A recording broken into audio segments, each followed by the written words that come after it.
What's going on, guys? Today we'll be going over how I lost 20 pounds since the beginning of this year, and most importantly, the mistakes I made along the way. There's only one way to lose weight, and that is eating a calorie deficit. Eating a calorie deficit means to burn off more calories in a day than you consume. And there's two methods of eating in a calorie deficit.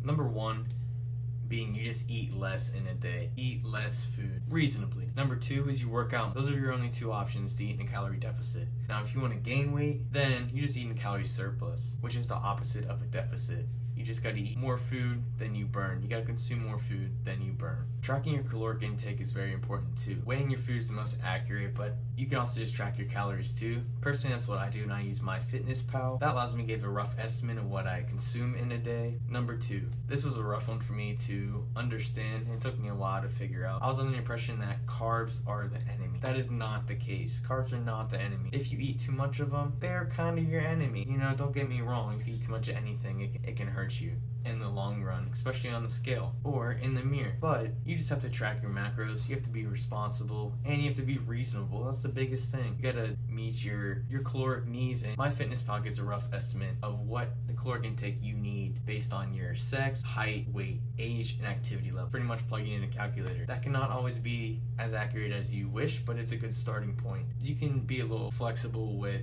your macros, but that's not that important. That kind of ties it in the first one of overcomplicating dieting. Just gotta eat in a calorie deficit. But where you want to start is picking better foods to eat in general. Instead of candy and pizza, maybe you want to eat some meat and veggies. And my final mistake is being obsessed with that number you see on the scale, weighing yourself every single day.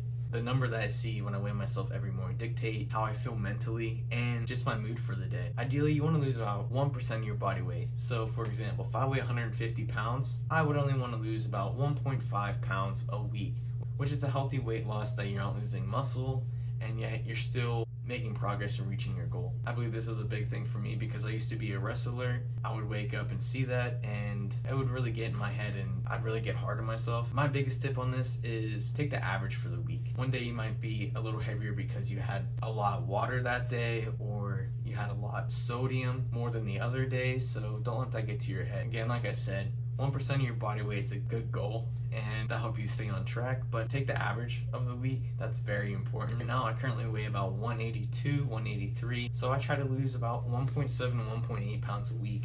It's a slow process. This is a slow grind, but you just gotta keep at that grindstone and keep going after your goals. You really gotta want it. That's a short video this week. Thank you for all your support. Remember, the clock is ticking, and I'll catch you in the next video.